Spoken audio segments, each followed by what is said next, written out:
আমাদের আপত্তির জায়গাটা ওরা বুঝে না যে তা না, বুঝা এমন একটা ভাব লয় যেন কিচ্ছু বুঝে না। আল্লামা আহমদ শফি নওয়ারুল্লাহ মারকাদা এই বিষয়ে একটা বক্তব্য দিয়েছেন। ওরা সারা জিন্দেগি আমাদের উস্তাদ মুহতারামকে, আমাদের শাইখকে সারা জিন্দেগি খোঁচায়া খোঁচায়া কষ্ট দিয়েছে, তেতুল হুজুর বলে বলে। অথচ হযরত যে প্রেক্ষাপটে কথাটা বলেছেন ওই প্রেক্ষাপট তো মিথ্যা ছিল না।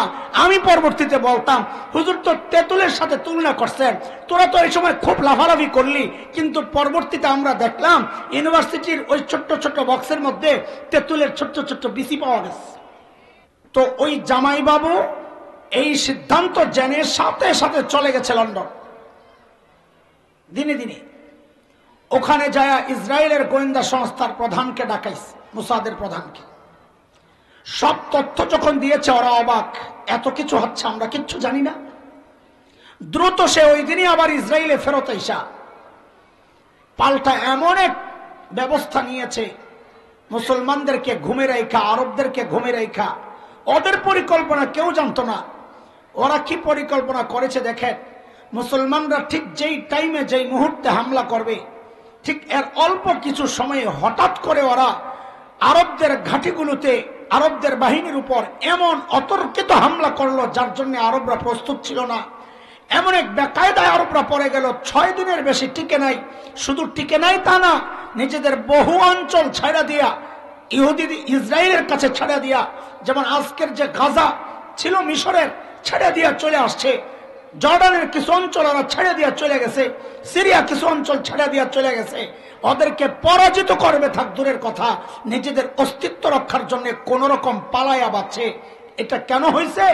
যে ওই যে ইসরায়েল, ইহুদিরা তাদের প্রতিপক্ষ আরবদের প্ল্যান, প্রোগ্রাম, পরিকল্পনা জেনে গেছে। প্রতিপক্ষের প্ল্যান প্রোগ্রাম যদি কেউ জেনে যায়, তাহলে প্রতিপক্ষকে পরাজিত করা ওয়ান টাইমের ব্যাপার। আল্লাহ তাআলা শয়তান কেন্দ্রিক আমাদের উপর 1 নম্বর দয়া যেটা করেছেন, শয়তানের চক্রান্তরে যত ধরন আছে, যত প্রক্রিয়া আছে, সবগুলো আল্লাহ তাআলা কোরআন আল কারীমের মধ্যে আমাদেরকে জানায়া দিয়েছেন। এটা আল্লাহর পক্ষ থেকে বান্দার জন্য 1 নম্বর দয়া। প্রতিপক্ষকে পরাজিত করার জন্য সবচেয়ে যে মাধ্যম, প্রতিপক্ষের পরিকল্পনা আমরা সব জানি, আল্লাহ জানায়া দিয়েছেন। আমি শুরুতেই সূরা নিসার যে একটা আয়াত পড়েছি, 119 নম্বর আয়াত, এই আয়াতেও আল্লাহ কিছু পরিকল্পনা জানাইছে। শয়তান আল্লাহকে চ্যালেঞ্জ করেছে, 4টা পরিকল্পনার কথা শোনাইছে আল্লাহকে। শয়তান বলে, আল্লাহ কোরআনে এনেছে, ওয়ালা উদিল্লান্নাহুম ওয়ালা উমান্নিয়ান্নাহুম ওয়ালা আমুরান্নাহুম ফালায়ুবাত্তিকুন্না আযানাল আনআম وَلَآمُرَنَّهُمْ فَلَيُغَيِّرُنَّ خَلْقَ اللَّهِ।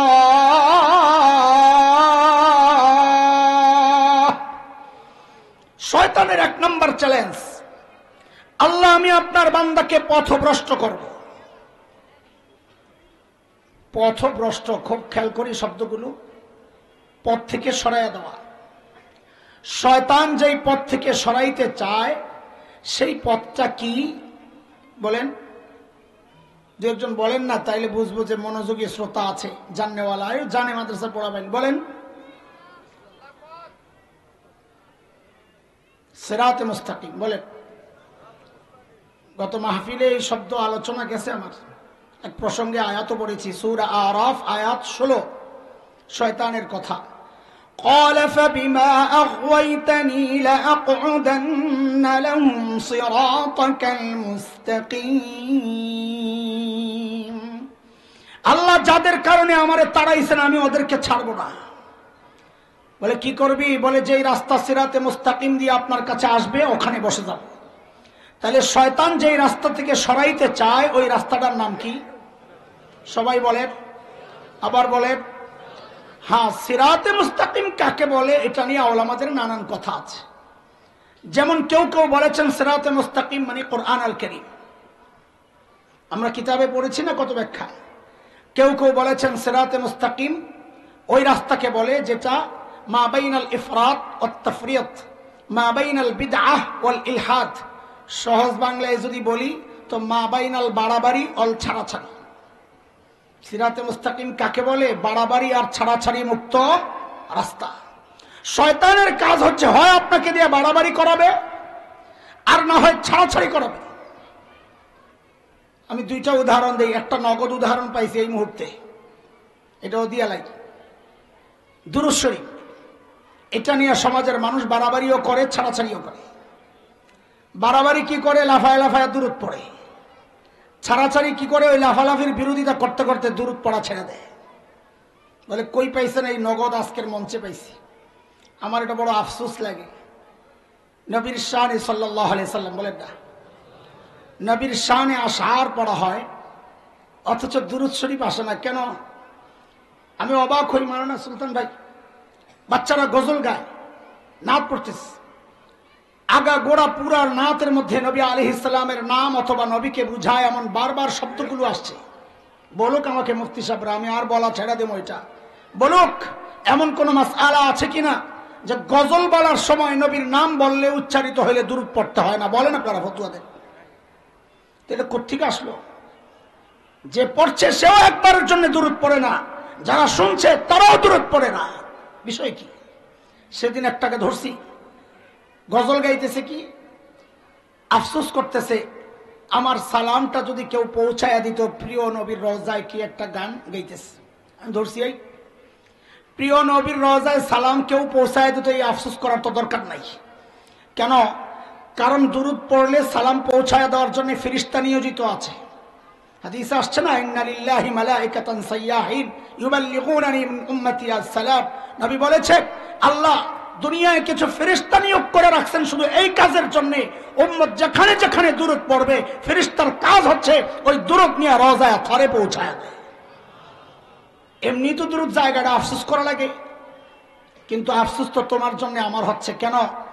যে তুমি কেউ দুরূদ পৌঁছায়া দিবে এটা নিয়ে আফসোস করতেছ, আর নগদের নবীর নাম উচ্চারণ করতেছ। এখন দুরূদ পড়া ছিল ওয়াজিব, পৌঁছানো ওয়াজিব ছিল না, পড়া ছিল ওয়াজিব। নগদের দুরূদটা তুমি পড়তেছ না, আফসোস করতেছ কেউ যদি পৌঁছায় দেয়। এটা হচ্ছে দুরূদের বাড়াবাড়ি আর ছাড়াছাড়ি শয়তানের কাজ। আরেকটা উদাহরণ দেই, এটা নগদে পাইছি দিয়ে দিলাম। ইমাম মানার ক্ষেত্রে এই সমাজের মানুষ বাড়াবাড়ি আর ছাড়াছাড়ির মধ্যে লিপ্ত। সিরাতে মুস্তাকিম চিনাইতেছি, একটু বুঝেন। বাড়াবাড়ি করে কারা? শিয়ারা।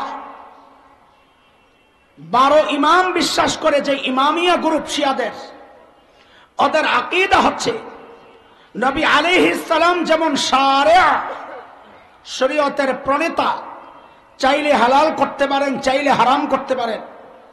শিয়ারা বিশ্বাস করে ওদের 12 ইমামও এমন শারিআ, তারাও যদি কোনোটাকে হালাল বলে এটা হালাল, কোনোটাকে হারাম বললে এটা হারাম। নাউযুবিল্লাহ।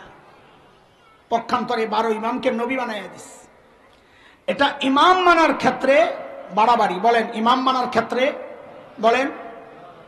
কিন্তু এই সমাজে আরেকটা শ্রেণী আছে, লা মাযহাবী শ্রেণী, গায়রে মুকাল্লিদ শ্রেণী। ওরা নিজেদেরকে আহলে হাদিস বলে। ওই শ্রেণীটা ইমাম মানার ক্ষেত্রে করে ছাড়াছাড়ি। বলে কেন? বলে ওরা বলে আমরা কোনো ইমামই মানি না। ইমাম 2 রকম, এক ইমাম শারিআ শরীয়ত প্রণেতা, শুধু নবী। আরেক ইমাম শারিহ শরীয়তের ব্যাখ্যাদাতা, শরীয়ত বানায় না, শরীয়তকে ব্যাখ্যা দেয়। আমরা আহলুস সুন্নাহ ওয়াল জামাত হচ্ছে মাঝামাঝি। আমরা শিয়াদের মতো ইমামদেরকে শারিআ মনে করি না, আবার লামাযহাবীদের মতো ইমাম মানি না, এটাও না। মাঝামাঝি। কোনটা? ইমাম মানি, তবে ইমামদেরকে শারিহ মানি, শরীয়তের ব্যাখ্যাদাতা মানি, শরীয়ত তৈরি করেন, শরীয়ত প্রণেতা, এটা মানি না। যেহেতু কথায় ঝুঁকে গেছি, একটা ছোট্ট বিষয় একটু পরিষ্কার করে দিই আপনাদেরকে, সহজ হবে, আপনাদের সহজে একটু বুঝেন জিনিসটা। এরা একটা সস্তা বক্তব্য দেয়, খুব সুন্দর শুনতে, কিন্তু বক্তব্যটা একেবারে হালকা। সেটা হচ্ছে কোরআন হাদিস থাকতে মাযহাব কেন মানব? বলে কিনা? কোরআন হাদিস থাকতে ইমাম কেন মানব? ইমাম নবী থাকতে ইমাম আবু হানিফা কেন মানব? বলে কিনা? এটা একটা সস্তা তবে মানুষকে বিভ্রান্ত করার জন্য একটা শক্তিশালী কথা, কিন্তু ভিতর সস্তা। কোরআন হাদিস থাকতে মাযহাব কেন মানবো? তোমাকে কোরআন হাদিস থাকতে মাযহাব মানতে বলছে কে? মাযহাব কি জিনিস ওইটাই তো বুঝে নাই। ও মনে করছে মাযহাব কোরআন হাদিসের বাইরের আলাদা কিছু। মাযহাব কোরআন হাদিসের বাহিরের থেকে আলাদা কিছু না, মাযহাব কোরআন হাদিসেরই কথা। আমি একটা উদাহরণ দিলে আপনাদের বোঝা সহজ হবে। আচ্ছা, আপনারা এখানে বলেন, মাটির নিচ থেকে যে পানি ওঠায় কি বলে? টিউবওয়েল বলে? কি বলে? চিনেন টিউবওয়েল? চিনেন টিউবওয়েল? চিনেন? আমি দুইটা প্রশ্ন করব, উত্তর দিয়ে। এখানে কে কে বিশ্বাস করেন যে টিউবওয়েল পানি বানায়? বলেন, কে কে বিশ্বাস করেন টিউবওয়েল পানি বানায়? একজনও নাই? তাহলে তো আপনারা মাযহাব মানার কথা। আচ্ছা, আরেকটা প্রশ্ন করি, মাটির নিচে পানি আগের থেকেই ছিল না টিউবওয়েল বসানোর পরে আসছে? কে কে মনে করেন টিউবওয়েল বসানোর পর পানি আসছে? একজনও নাই। মানে মাটি তো এমনি পানির উপরেই ভাসতেছে, তাই না? কথা বলেন। তাহলে আমরা কি পাইলাম? টিউবওয়েল পানি বানায় না, এক কথা পাইলাম। টিউবওয়েল বসানোর আগেও পানি মাটির নিচে। এই দুই কথাই কি একমত সবাই? বিরুদ্ধে কেউ আছে? কেউ নাই? মাশাআল্লাহ, তাহলে তো বোঝানো সহজ মাযহাব। কিন্তু এখন আপনার কাছে আমার প্রশ্ন, জবাব দিয়ে। যদি টিউবওয়েল বসানোর আগেই মাটির নিচে পানি আছে থাকে, তা আপনি টিউবওয়েলটা কেন বসাইছেন? পানি তো আছেই। পানি, টিউবওয়েল তার পানি বানায় না, টিউবওয়েল বসাইলেন কেন বলেন? আপনি উঠাইতে পারেন না, সহজে কর না কেন? আমি উঠাইতে পারি না। কি আমরা যারা পানি উঠাইতে পারি না নিজে নিজে, এরা কি করি? কথা ঠিক আছে নি? তাইলে তো মাযহাব না বোঝার কোনো কারণ আমি দেখি না। ও দোস্ত, কোন মাসআলা মাযহাবের কোরআন হাদিসের বাহিরে না। সমস্ত মাসআলা কোরআন হাদিসের নিচে চাপা পড়া। কিন্তু আমার মতো জাহেল ওই কোরআন হাদিসের নিচের থেকে পানি যেমন বের করতে পারি না মাটির নিচ থেকে, কোরআন হাদিসের ভেতর থেকে আমি মাসআলাও বের করতে পারি না। তো কি করছি? ওই জায়গায় ইমামে আবু হানিফা নামক একটা টিউবওয়েল বসায়া দিস। ওই জায়গায় ইমামে মালিক নামক একটা টিউবওয়েল বসায়া দিস। ওই জায়গায় ইমামে আহমদ বিন হাম্বল নামক একটা টিউবওয়েল বসায়া দিস। এখন বলেন, টিউবওয়েল পানি বানায় না বানায় না? আগে কি কইছে? টিউবওয়েল পানি বানায় না বানায় না? বানায়। টিউবওয়েল পানি বানায়। টিউবওয়েল যেমন পানি বানায় না, ইমামে আবু হানিফাও পানি বানায় না। টিউবওয়েল বসানোর আগেও যেমন পানি ছিল, ইমামে আবু হানিফা বক্তব্য দেওয়ার আগেও মাসআলা কোরআন হাদিসে ছিল। বাকি আপনি প্রশ্ন করবেন, যদি মাসআলা আগের থেকেই থাকে, ইমামে আবু হানিফা কি দরকার? আরে দরকার হলো আমার মতো জাহেল মাটির নিচ থেকে যেমন পানি উঠাইতে পারি না, কোরআন হাদিসের ভেতর থেকেও পানি উঠাইতে পারি না, মাসআলা বের করতে পারি না। ইমামে আবু হানিফারে চাপ দিছি, তো টিউবওয়েল চাপ দিলে পাইপ দিয়ে পানি বের হয়, তাই না? টিউবওয়েল চাপ দিলে পানি দিয়ে পাইপ দিয়ে কি বের হয়? ইমামে আবু হানিফারে চাপ দিছি, তো হেদায়া নামক পাইপ দিয়া মাসআলা বের হইছে। ইমামে আবু হানিফা চাপ দিছি, তো কদরি নামক পাইপ দিয়া মাসআলা বের হইছে। ইমামে শাফিঈ চাপ দিছি, তো ওই যে ফিকহ নামক পাইপ দিয়া মাসআলা বের হইছে। ইমামে মালিক চাপ দিছি, তো ফিকহ নামক পাইপ দিয়া মাসআলা বের হইছে। এই মাসআলা না ইমামে আবু হানিফা বানাইছেন, না মাসআলা ইমামে আবু হানিফা আসার পর আসছে। পানি আগের থেকেই যেমন ছিল, মাসআলাও আগের থেকেই ছিল। মাসআলা যেমন ইমামে আবু হানিফা বানান নাই, যেমন টিউবওয়েল পানি বানায় না। কথা কি বুঝাইতে পারছি? এরপরও যদি কেউ কয় বুঝি নাই, আসলে সে বুঝে কিন্তু ইচ্ছা কইরা ঠেলে। ইচ্ছা কইরা। এই সজাগ মানুষে কোনোদিন জাগানো যায় না। তোর টালিয়া তুই থাক, ফেতনা করিস না। কথা বুঝে আসছে? শয়তানের এক নম্বর টার্গেট, ওয়ালা উদিল্লান্নাহুম, আল্লাহ আমি আপনার বান্দাকে পথভ্রষ্ট করব। মানে হচ্ছে সিরাতে মুস্তাকিম থেকে সরাইয়া হয় বাড়াবাড়ির মধ্যে লাগায়া দিব, না হয় ছাড়াছাড়ির মধ্যে লাগায়া দিব। আহলুস সুন্নাহ ওয়াল জামাতের মাসলাক খাচ্ছে বাড়াবাড়ি আর ছাড়াছাড়ি মুক্ত রাস্তা, যেটা ওইদিকে চলা। যেমন আরেকটা শোনাই, যেহেতু মনে পড়ছে আমার, শোনাই, শোনেন কি আসে যায়। কারামতে আউলিয়া একটা কথা আসেনি? আছে, আছে। এক শ্রেণী আছে কারামতে আউলিয়া নামে করে বাড়াবাড়ি, যাওয়াকে পিসাব চাইলে আরশের উপরে উঠা যায়, পিসাব চাইলেই নদী পার হয়ে যায়, পিসাব চাইলেই তার অধীনস্থ যারা তাদেরকে জাহান্নাম থেকে বাঁচায় ফেলে, পিসাব চাইলেই এক দেশ থেকে আরেক দেশে গায়েব হয়ে যেতে পারে, চাইলেই পারে। এটা হচ্ছে কারামত নিয়ে বাড়াবাড়ি। আরেকটা শ্রেণী আছে আউলিয়াদের কারামতকে বিশ্বাসই করতে চায় না। আহলুস সুন্নাহ ওয়াল জামাতের আকীদা কারামত আউলিয়া হক, আউলিয়াদের কারামত হক। আমরা কারামত আউলিয়াদের নিজের হাতের নিয়ন্ত্রণে এটাও বিশ্বাস করি না, আবার আউলিয়াদের থেকে কারামত প্রকাশ পায় না এটাও বিশ্বাস করি না। বলে কোরআন দিয়া দলিল দেন তো কারামত যে হক, তো কোরআন দিয়া দলিল শোনেন। আগে আপনি কারামত চিনেন কিনা এটা কর। দুই জিনিস, একটা হলো মুআজিজা, নবীদের থেকে যেটা অলৌকিক বিষয় প্রকাশ পায়, খাওয়ারিক আদাত, অভ্যাসের বিপরীত কাজ, নবীদের থেকে প্রকাশ পাইলে তাকে বলে মুআজিজা। বলেন কি বলে? আল্লাহ ওয়ালাদের থেকে প্রকাশ পাইলে তাকে বলে কারামা। আপনাদেরকে আগে জিজ্ঞেস করি, হযরতে মারইয়াম আলাইহিস সালাম রাদিয়াল্লাহু আনহা নবী ছিলেন না ওলি ছিলেন?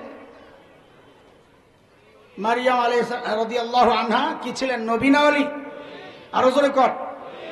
এখন বলেন, মারইয়াম থেকে অলৌকিক কিছু প্রকাশ পাইলে এটাকে মুআজিজা বলবেন না কারামত বলবেন? কারামত। তো এবার শুনেন, فتقبلها ربها بقبول حسن وأنبتها نباتا حسنا وكفلها زكريا كلما دخل عليها زكريا المحراب وجد عندها رزقا قال يا مريم أنى لك هذا قالت هو من عند الله إن الله يرزق من يشاء بغير حساب هنالك دعا زكريا ربه قال رب هب لي من لدنك ذرية طيبة إنك سميع الدعاء।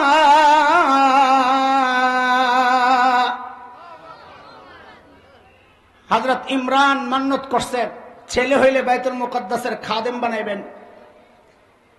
এখন হইছে মেয়ে, মা মা মা মান্নত করছে, হযরত মারিয়ামের মা, নাম জানা নাই, বাবা ইমরান। হযরতে মুসা আলাইহিস সালামের বাবাও ইমরান, মারিয়াম আলাইহিস রাদিয়াল্লাহু আনহার বাবাও ইমরান। দুই ইমরানের মাঝখানের বয়স হলো 1974। কত মনে রাখবেন? কি দুর্ভিক্ষের বছর। তো মনে থাকবো, মাদ্রাসার পোলা ব্যান্ডে কইতাছি, এই দুই বয়স কেমনে মনে রাখবা? বাংলাদেশের দুর্ভিক্ষের বছর 1974, এই দুই ইমরানের মাঝখানের গ্যাপ 1974 বছর। তো মান্নত করছে ছেলে হইলে মসজিদে দিবে ইমাম সাহেব। ইমরান হইছে মেয়ে। ইমরান তো নাই, মারা গেছে ইমাম সাহেব। খালু জাকারিয়া আলাইহিস সালাম হযরত মারিয়ামের দায়িত্ব পাইছেন। আপনারা জানেন গল্প, আমি গল্প শোনাচ্ছি না। উপরে মেহরাব বানায় দিয়েছেন সিঁড়ি ছাড়া, উপরে একটা রুম বানায় দিয়েছেন নিরাপদে থাকার জন্য। ওঠে কেমনি? একটা সিঁড়ি আছে, হযরত জাকারিয়া খাবার নিয়ে আসলে সিঁড়িটা নামায়া দেয়, উপরে ওঠে খাবার দিয়া চলে যায়, চলে গেলে আবার সিঁড়িটা উঠায় নেয়, কেউ আর উঠতে পারে না। হযরত জাকারিয়া এসে দেখেন যে নানান রকমের ফল, মৌসুম ছাড়া ফল, এই মৌসুমের ফল না এগুলা। তো জিজ্ঞেস করতেছেন আন্না লাকি হাযা, ও মারিয়াম কই পাইলা এগুলা? খেয়াল করেন হযরত মারিয়াম কি বলেন, কি বলছেন? হুয়া মিন ইনদিল্লাহ, এটা আল্লাহর পক্ষ থেকে আসছে। আচ্ছা, এই যে অলৌকিক বিষয়টা প্রকাশ পাইল কার সাথে? মারিয়ামের সাথে। বলেন কার সাথে? কারামত আউলিয়া যে হক, হযরত জাকারিয়া অস্বীকার করেন নাই। হযরত জাকারিয়া বলেন নাই, সন্দেহ করেন না, এই সত্য করে কও আল্লাহর কাছ থেকে আইছে না কেউ দিয়ে গেছে, বলেন নাই। হযরত জাকারিয়া কোরআন কি বলে? হযরত জাকারিয়া মারিয়ামের এই কারামতকে বিশ্বাস কইরা সাথে সাথে নিজের সন্তান হয় না, বয়স পার হয়ে গেছে, সাথে সাথে দোয়া করছেন। কেন? তিনি এই কারামত দেখে আশাবাদী হয়েছেন, যেই আল্লাহ মারিয়ামকে মৌসুম ছাড়া ফল দিতে পারে, ওই আল্লাহ জাকারিয়াকে বয়স ছাড়া সন্তান দিতে পারে। সাথে সাথে হাত উঠায়া বলে হুনালিক, আল্লাহ বলেন হুনালিক, নিচে নামাও না, বাইতুল মুকাদ্দাস মসজিদে যাও না, ওই রুমের মধ্যেই, ওই মেহরাবের মধ্যেই হুনালিক দাআ জাকারিয়া রাব্বা, ও আল্লাহ, আল্লাহ একটা ছেলে দেন, আপনি মারিয়ামরে খাবার দিচ্ছেন, আমারে ছেলে দেন। ও দোস্ত, হযরত জাকারিয়া কারামতকে বিশ্বাস করছেন না করেন নাই? এটা হচ্ছে সিরাতে মুস্তাকিম। কারামতকে অস্বীকারও করা যাবে না, আবার কারামত আউলিয়াদের নিজস্ব ক্ষমতা এটাও বিশ্বাস করা যাবে না। এই দুইটার মাঝামাঝিটার নাম কি বলেন? তাড়াতাড়ি বলেন, সময় কম। হ্যাঁ, কি বলে? সিরাতে মুস্তাকিম। শয়তান চায় এই সিরাতে মুস্তাকিম থেকে আমাকে আপনাকে সরাইয়া জাহান্নামের রাস্তায় উঠাইয়া দিতে, নাউজুবিল্লাহ। শয়তানের 2 নম্বর চ্যালেঞ্জ, ওয়ালা উমান্নিয়ান্নাহুম, আল্লাহ আমি আপনার বান্দাকে লোভ দেখায়া দেখায়া ধোকার মধ্যে ফেলে দিব। বলে লোভ দেখায় আবার ধোকায় কেমনে ফেলে? আমি 2টা উদাহরণ দিই ছোট্ট করে। দোকানে মাল নাই, দোস্ত গেছে, কিরে দোস্ত দোকানে মাল নাই কেন? বলে পুঁজি নাই। কি নাই? কি নাই? পুঁজি নাই, পুঁজি নাই। তো দোস্ত বলে ঠিক আছে, পুঁজির লেগে বুঝি দোকানে মাল নাই, পুঁজির অভাব আছে রে, ওই একটা এনজিও আছে আমাদের, ওখান থেকে একটা লোন ল, মাল ওড়া, আস্তে আস্তে টাকা দিস, সমস্যা নাই। দেখছেন, লোভ দেখায়া সুদের মধ্যে ঢুকাইয়া দিতেছে, এটা শয়তানের ধোকা। আমার শিক্ষিত মা বোন খেয়াল করে শুনেন, আমার শিক্ষিত মা বোনরা যখন ঘরের কাজ করে, ঘরণী যখন হয়, রান্না করতেছে, হাতের মধ্যে 1 ফোঁটা তেল পড়ছে, গরম তেল, ব্যথা পাইছে না পায় নাই? ব্যথা পাওয়ার সাথে সাথেই শয়তান ঢুকে গেছে অস্বস্থা দেওয়ার জন্য। কোন দিক দিয়ে ঢুকে শয়তান? শয়তান কোন দিক দিয়ে ঢুকে মানুষের জানেন না?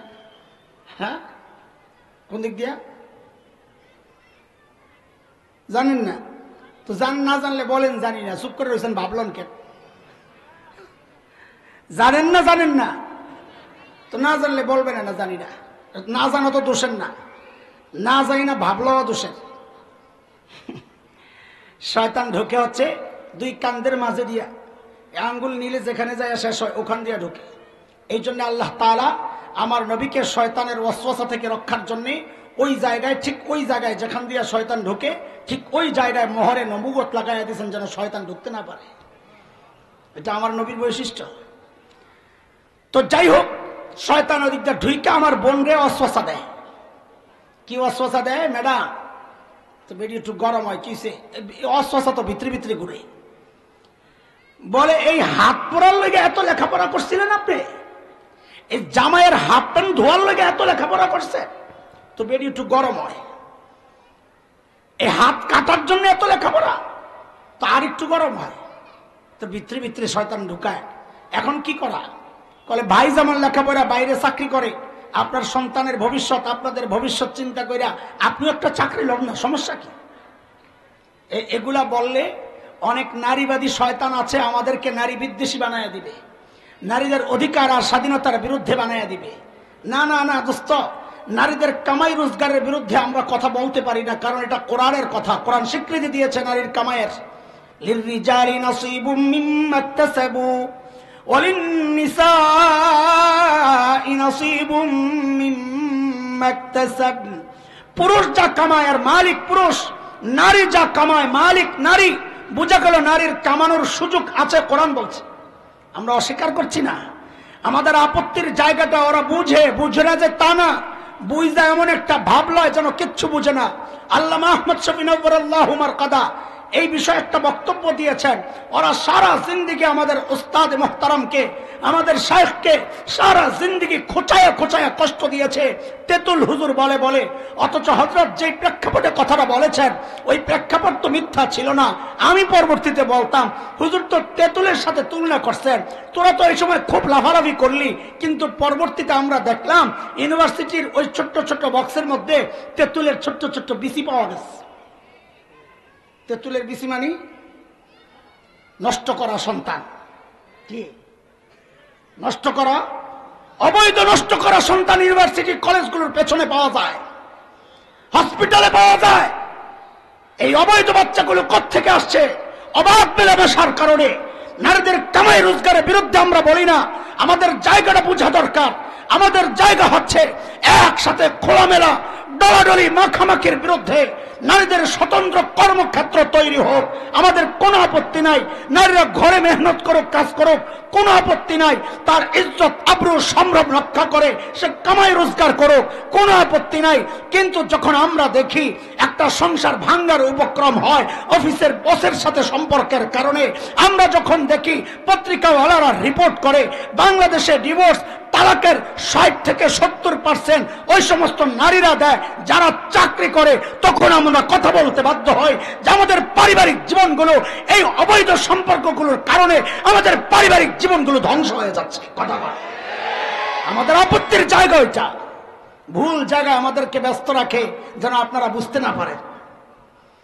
শয়তানের 3 নম্বর ধোঁকার পদ্ধতি, ওয়ালা আমুরান্নাহুম فَلَيُبَتِّكُنَّ آذَانَ الْأَنْعَامِ। আল্লাহ, আমি আপনার বান্দাকে হুকুম করব তারা যেন চতুষ্পদ জন্তুর কান ছিদ্র করে।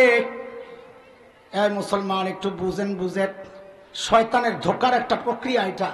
শয়তান কখনো কখনো সরাসরি শিরক করায়, কখনো ঘুরায়া শিরক করায়, কখনো লম্বা খাড়ানো মূর্তির পূজা করায়, কখনো কবরের ভিতরে শোয়ানো মাজারওয়ালা শোয়ানো ওই লাশের পূজা করায়, কখনো পাথরের পূজা করায়, কখনো পাথরকে আংটি বানায় পূজা করায়। কথা কন ঠিক কিনা?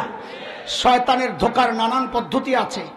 কান ছিদ্র করবে জীবজন্তুর, এটাও শয়তানের ধোঁকার শিরিক করানোর একটা পদ্ধতি। কেন? যারা মূর্তির পূজা করে ওরা মূর্তির নামে মাঝে মধ্যে দেবদেবীর নামে ওরা জীবজন্তু উৎসর্গ করে। মানুষ যেন ওই জীবজন্তুগুলো জবেহ করে খেয়ে না ফেলে, কানের মধ্যে চিহ্ন লাগায় দেয় ছিদ্র কইরা, যেন বুঝে এটা আম্মার জন্য ছেড়ে দিছি, তুই খাইস না। এই শয়তান শিরিকের একটা রাস্তা খুলে দিতেছে। কিন্তু আজকে এই বিষয়ে আমি কথা বলবো না, আমি একটা ভিন্ন বিষয়ে কথা বলতে চাই। সেটা হচ্ছে এই যুগের কিছু কিছু যুবক শয়তানকে যেন বলছে, ওস্তাদ আমাদেরকে যে দায়িত্ব দিছিলেন আমরা আমাদের দায়িত্ব ঠিকঠাক মতো আদায় কইরা আরো আগায় গেছি। বলে আরো আগায় কেমনে গেছো? তো এটা বুঝার জন্য একটা উদাহরণ বুঝে। ছোটবেলায় আমরা কোরবানির কাজ করতাম, চামড়া উঠাইতাম। এখন তো চামড়ার দাম কমে যাওয়াতে এত উৎসাহ নাই, আমরা খুব উৎসাহ নিয়ে কাজ করতাম। আমি তো একদম ছোটবেলা থেকে আমার ধানমন্ডি এলাকার আমির সাহেব, কোরবানির গ্রুপের আমির সাহেব, তো ওস্তাদরা আমাদের মনে আছে, আমরা উৎসাহ নিয়ে কাজ করছি, চাপে পড়ে না, এটাকে সওয়াব মনে করছি। ওস্তাদরা ঈদের 1-2 দিন আগে জমা করতেন, কে কয়টা চামড়া উঠাইবো গ্রুপ গ্রুপ জিজ্ঞেস করতেন উৎসাহিত করার জন্য। ধানমন্ডির আমির সাহেব কই? হাসান জামিল সাহেব ছোটো, তখন ছোট মানুষ এই আমির সাহেব এলাকার হিসাবে। এইবার কয়টা গরু? গতবার তো 45টা লিস্টটা আছে লেখা। হুজুর বলেন এইবার 50টা। জি ইনশাল্লাহ ইনশাল্লাহ। হায় রে, ঈদের দিনের যে মেহনত আমাদের, 50টা পুরা করতে হবে। 50টা পুরা হয়ে গেছে, পোলাপাইন তো খুশি, সবাই 50 পুরা করে গেছে গা, ছুটি। আমিও আমির সাহেব ছুটি নাই। ঈদের পর দিন মহল্লায় মহল্লায় ছুরি একটারে পেপার দিয়া পেঁচাইয়া খালি ঘুরি, আর বাড়ি বাড়ির গেটের নিচে দিয়া তাকাই, জেতা গরু দেখা যায়নি। যেই বাড়িতে দেখছি জেতা গরু আছে ওই বাড়ির গেট আমি ছাড়ি না, ঘুরি খালি কখন ডাক দিব। কারণ এলাকায় কোনো মোল্লা নাই, আমারে ডাক দিলেই তো জব করুম চামড়াটা মাদ্রাসায় দিব। কেন?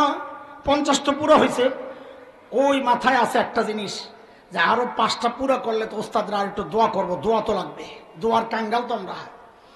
এই ওস্তাদের টার্গেট পুরো করে আগানোর জন্য উৎসাহ ছিল। এখনকার যুবকদের হালত যেন এমন হয়ে গেছে, শয়তানরা ডাইকা বলে, বস বলে কিরে, আপনি তো একটা দায়িত্ব দিছিলেন আমরা যেন চতুষ্পদ যন্ত্র কান ছিদ্র করি। কাহা, আপনি দেখলে খুশি হবেন, আমরা টার্গেট আরো আগায় গেছি। বলে কি করছো? বলে একটু মোহাব্বতের সাথে দেখেন না, আমরা এখন নিজেদের কান ছিদ্র করে রিং পরা শুরু করছি। কথা কয় না রে, আছে না নাই? যে সমস্ত পোলাবান্ডে দেখবেন কান ছিদ্র করে রিং পড়ছে, নিশ্চিত জেনে রাখবেন ওরা শয়তানের বড়রা, শয়তানের টার্গেট আর একটু নিচে আসিল। কথা ঠিক আছে? চলেন, এখানেও আমার কথা নাই, আমি 4 নাম্বারটা নিয়ে কথা বলার টার্গেট করছি। চলেন ওখানে। শয়তানের 4 নাম্বার ঢোকার প্রক্রিয়া,